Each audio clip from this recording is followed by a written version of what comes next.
Hello, everyone. Welcome to Third Street Gallery on this lovely sunny day. We have two wonderful speakers today talking about their individual shows. Jim Brossy, who is usually behind the camera, but today he's in front of the camera, lucky him, and Lisa Dominic. So first up is Jim. Thank you. Well, thanks for coming out. So, I'm going to just give you like a quick background, a quick history, and then you could ask questions. That seems to work best if you're curious about something. So I do mixed media art, right? We could see that. And I've been doing it since the 70s. And in the 70s, I worked abstract. And I also did these large figures that with washes. And they were two separate ways, and then I finally just went abstract. And I did things like railroad spikes and things like that. Trish just gave me this. So I just happened to be here, and I would use wax. I took a class when I was at Rutgers. I was at Rutgers in the 70s, and I took a class in a fiber class, and we did batiks. And you know, I started out with oils and stuff, and then when we did batiks, you use dyes and wax, and you wax and you dye it, and then you take the wax off. But I like keeping the wax on when I did that, and so that's what kind of got me going using mixed media. So I kept the dyes, and I just throughout the 80s, I did mostly abstract or like objects. You know, I started putting a figure in my art like in the early 2000s, and I was still in denial about being a figurative artist. And just a couple of years ago, I'm like, well, I guess I'm a figurative artist now. Because I have a figure in all my art, most of my art, I'll put a figure in. We could talk about the subject. The subject is kids. Form. Form is like I use different types of, like I'll use collage, and I'll use stuff from the abstract expressionist.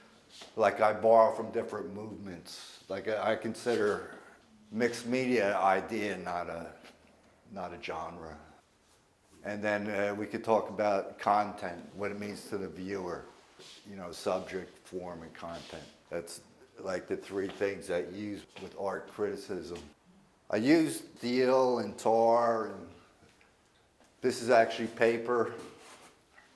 And this is tin off a roof, off a church roof. And I use the tin here because it's easier to cut than the steel. The steel's a little harder to cut, so when I make the different shapes, I'll use the tin. I'll draw one out and then I just like cut them, but they're all different. You know, I get the general shape and then when you cut, it's a little different. And I got the rabbits. I work in layers, so I'll do the background. I've read visual aids.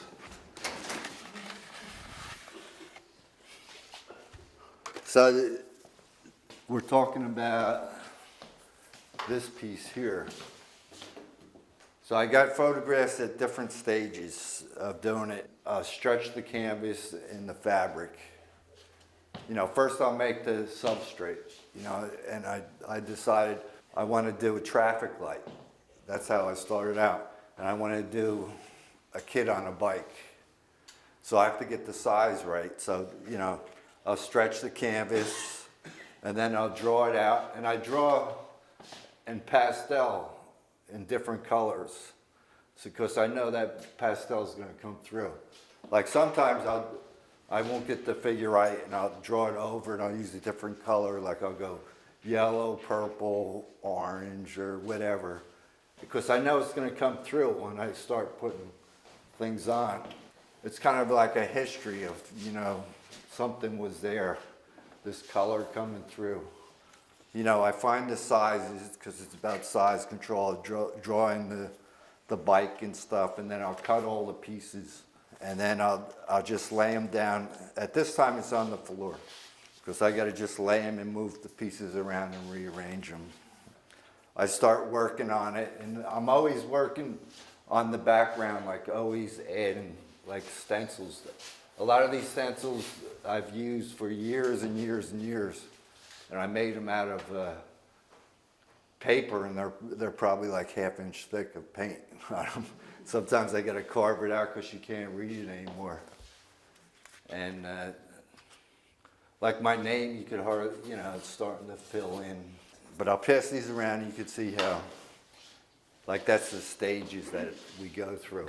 So I work from the back to the front, layering the different materials. And I like how, you know, the material relates. This is on canvas and fabric, and I'll work on plaster. This is plaster here. And then this is on wood. And I like to use the background. This was kind of like, I had a whole bunch of stuff left over in my studio, and I wanted to get rid of it, so I just throw it all on there. I have copper and steel and paper and old canvas. This is an old painting from maybe like the 90s that I go down the basement sometimes, which is real scary, down in the basement. And I'll like go through stuff. I said, oh, this will work somewhere. And then I bring it up and throw it in there. So I'll do that once in a while too. A lot of people think that I use found objects, and once in a while I will. That's what I thought. But I don't, I make I thought everything. you found that gun somewhere in the trash. So I'll use the stencils over and over and over again. And then once in a while, when I want to say something special, I'll make a new stencil. You know, like if I'm doing a piece about, you know, guns, I just ask, are the kids all right? Because with all the bullying going around, and they're the most vulnerable, and then it seems like we attack them, and so I don't know if they're going to be all right. Oh yeah, and then sometimes I do multimedia, I guess you can call it, because this is a light bright.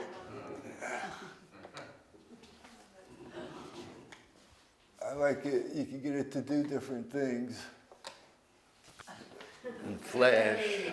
So I had Debbie send away for green ones, because they only give you like 25 green ones, and it takes like 125 to get it. And I did do a don't walk one with the red hand a long time ago with a little girl crossing the street. And I wanted to do another one that I finally got to. And I try to put some positive stuff in there. You know, that's why I have Hope Street. And then, like this is about overconsumption. I usually do a New Year's painting, and like I have a guy who's drunk with the party going on, laying on the table or something. But I like to use this fabric. I went over on 4th Street when they had Fabric Row. I bought a bunch of that kind of fabric, and I'm just in this kind of fabric that I'm just using up. I'm at the end of it. Do you know any of these kids? Do you remember anything like these kids themselves when you were young? These kids, a lot of them look like me, but a little chubbier. Because I'm the model. I use myself as a model. And you know, I usually don't have a model, so if I have a photograph of one or... Jim, your work is so uniquely your own, and everything, but were there some chief influences in the art world that Well, inspired you? well, you know, Picasso started with the collage, right? And bringing stuff in it. So, that, you know, and the Cubist and the Dada, abstract expressionists, you see stuff. So there's a lot of influences, different movements and different, you know, people, you know, Rauschenberg and Johns and all those people, they used a lot of different Did you media. go to Papa? I got my master's at Papa, yeah. Jimmy, what determines size and when does it evolve or do you know up front? Well, I work near life size, that's what I like to say. So that's why I started doing kids, because I wanted to work smaller. And I was like, well, kids are smaller, so they'll fit on there. You know, but then, you know, sometimes I get carried away. I like to move my arm, I like to do physical stuff. You know, I can't sit there and do like little drawings. Do you create sort of following a theme? In other words, does sort of a theme or idea or concept come to you, for instance, gun violence, bullying, and then you create a series of works around that theme, or were all of these just sort of incidental and then you kind of put them together later under this theme? Well, I do usually work in a series, I guess you can call it. Like when I did more abstract, I still kind of think of myself as an abstract artist, even though there's a figure in it. But I would work in a, you know, in a series, and now I've been working in a series, and it's not necessarily about gun violence. Like, you know, the first piece I did about guns was after Virginia Tech shooting. I did a piece on that. Like at that time, the politicians were saying, well, if we arm the students, that could have stopped it, and that just blew my mind, so I just had to do something about that. I've always done like some kind of social commentary. The signals we send, like this piece is more about, you know, he's looking up at the light, and is it red, green, or yellow? I don't know. Like the mixed signals we send, you know, telling our kids to be, you know, good people, and then being bullies. And It's interesting too, the mixing in of the patriotism theme through the helmets. I have been accused of being an American artist. That definitely lends something to, at least as a viewer, as just one viewer, how I'm interpreting the paintings. It's interesting. Yeah, I am a product of my environment, you know, and, you know, a lot of materials come out of, like I live in a neighborhood that's a little rough around the edges, you know, so my paintings, you know, is reflect. I'm sure if I lived in a nice, like, clean, everything in its place, I might be a little neater. I like a little dirty. I like, you know, I work with tar that's dirty, and, you know, I always have stuff on my hands and clothes, and so, you know, I am, you know, a product of my environment, I guess. Jim, you mentioned that these are all connected to you, but just a little chubbier, like, Well, that, well, is if that I like want to, intentional, or you just, Well, what happens is like this kid's pulling the wagon, so I'm like, well, how do I get, so I'll like set up my phone and I'll like say, oh, this is how I pull it. So, even though I'm a little bigger than the kid and kids' bodies are a little different. So that's why the bodies are a little weird here and there, but it's more about the materials and, the situation than having the figure like perfect figure or, it's more about the shape. You started to talk about this piece saying that you wanted to have a traffic light, that was your starting point. And then later on you said that you work from the background out. I'm wondering, at what point do you have a concept of what it is that you wanted that message to be? So you start with the traffic light, some kind of environment. At what point do you have the idea of the story that you're going to tell?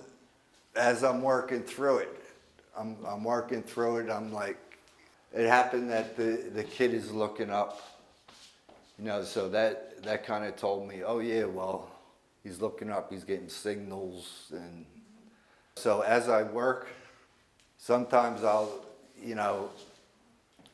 know, like here, I knew I was going to put a gun on his back, and I knew I was going to cut it from tin from a church roof. So it all depends, but as I move along, it kind of, tells me which way to go. Like I'll get the size right. Yeah, so you're going to start with a little diagram of how the figure is going to be. Well, sometimes I'll draw like on a little piece of paper just to get the size. And, I know what I want to put in there, and I'll say, well, I'll put it here, I'll put it there. But then once I get the substrate, I put it on the ground and I start moving the stuff around. Like I knew I wanted the kid to be tight from head to fit just right in there, no space. I wanted it to be tight, and I wanted this to be actually tighter, but that's just how it came out. But then I knew I wanted the light up higher, so I knew I had to build something different, to get that higher. Yeah, I find it interesting that in the bigger rectangle where the kid is standing, there are really no hints as to, what the background, there's no cityscape. It really is a Blank canvas, just about. blank canvas. He has no clue. And that was something I struggled, well, I didn't struggle, but I was like, you could see where I started to draw like Yeah. But I think right, to give you like an idea, like, okay, here's the ground. But, And I'm saying that the fact that there are no other indications or headers or whatnot reinforces the idea that the kid has no clue, no hints, no sense of direction. yeah, he's a little lost. I'm wondering, the subject matter is such an important part of these pieces, and if you started as an abstract painter, what was your decision process like when you didn't have a subject matter, when you were just looking at color and shape? Well, I did a lot of geometry, geometrical pieces, and a lot of pattern. And then I would usually do a piece and keep the same shapes and use different materials. So it would be just about the same painting. Like I did a series of pianos, upright pianos. And like I have a steel piano, a plaster piano, poured paint. I like to pour paint and like putting cement in it, maybe putting tar in it. Each one had different materials, but it still, I drew the piano and it was basically the same, and that kind of created boundaries for me to work in. And so, I'd be able to be free and, and do whatever I wanted But within the same. within the boundaries. And that's kind of what I do with the figure. This is just boundaries, and then I work inside it. I'm wondering whether all of these beautiful things that you've done were so different and they all come together and everything. I bet you did not design all of them in your head on paper before you even started working on them. No, not at all. I'll do like, okay, I wanted to do a shooting gallery here. So I knew I wanted to do ducks because I remember there's something about ducks in shooting galleries. So I'll do research and I'll look up shooting gallery and stuff like that. And, you know, oh, there's rabbits and stuff, you know. And there's not targets, but like spirals, you know. And I'm like, I don't know if I could paint a spiral. So your images just keep evolving as you're working on them. Yeah, as I learn something new. So, Tell me more about the horses. the horses. Well, I like carnival settings because there's always those colors and the patterns and, you know, the stripes and stuff like that. I did do a horse, a guy on a horse, the back of him. I guess you'd call it a horse's ass. And then I was like, oh, maybe I could do a carousel with the horses. So it was about the horses that I was doing. And so these are done on paper, and I did about 6 of them. And then I cut them out, and then I started moving around where I would want to put them.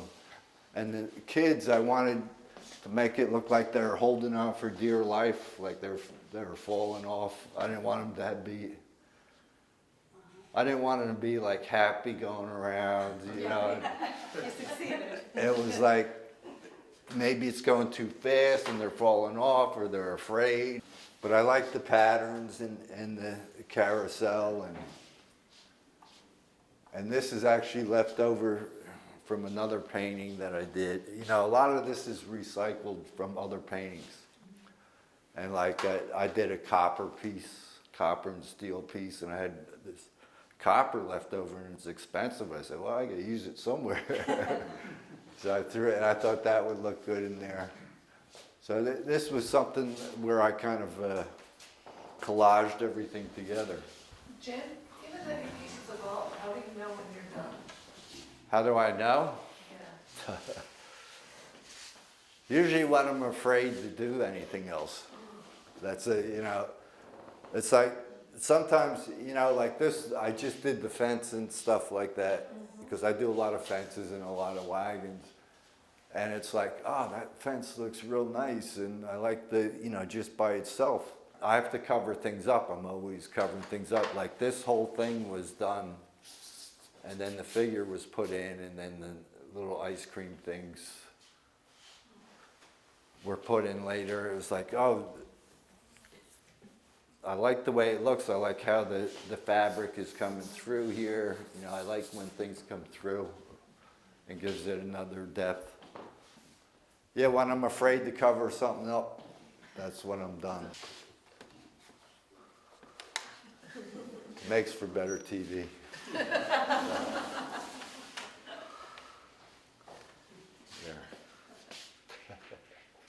Faces on most of these figures are obscured. Is that because of your abstract background, or is that some depersonalization thing? Well, that, and also I try to keep them anonymous. Lately I've been showing more face. A lot of the figures, when you don't know, they're kind of isolated by themselves and lonely maybe. It kind of puts you in the picture, you see what they see, I kind of like that because I do, I build objects. I call these objects that you can experience as a picture. They're real objects in space.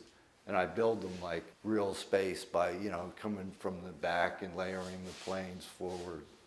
There is perspective drawing, but not a whole lot. It's usually just straight on. I have a straight on view. Academic question. It surprised me you said you didn't see mixed media as a genre. I No, don't know what the definition is that long. That's just surprising. It's an idea. So I like problem solving. you know. So I was a math guy at one time and did math and, you know, algebra. I used to teach algebra and geometry. What I do here, I'll put, the green is oil and the white is acrylic, and I like to put them next to each other, you know, because they don't mix. And, you know, to get something like this to, like steel on the canvas, so you gotta like figure out, do I glue it, do I screw it, how do I do this? And, you know, this is on plaster and this is on canvas. It's like, well, if you put this on canvas, it's just gonna sag. So, you know, I make plywood and then glue the canvas to the plywood. So I'm always like solving problems. So I kind of like that with mixed media. Like this is just paper towels that I put on there, you know, because I like the texture, but I like the feel of it. Like that's the thing. Like even though this is a fabric, it's a canvas, and then this is a different fabric, and this is paper, being tactile and textures. And like this is poured paint, so I like to pour it. And so, you know, that's why I work on the floor and I'll pour, and then I come back the next day and there's a skin on it. And you can see where the skin formed and is still wet underneath, so it kind of cracks a little bit because this dried before that underneath, and I kind of like that. And this is all I pour the paint. So you can see, like, I'm pouring it like this and getting a little here and there, a little too much. So that's another big thing is, like, I like to pour paint, I like to throw paint, I like to dab paint, and I like to draw. You know, that was one thing when I was just doing oil paintings, you lost your drawing a lot. I love to scribble and stuff and draw, and some of the paint is like scribbles.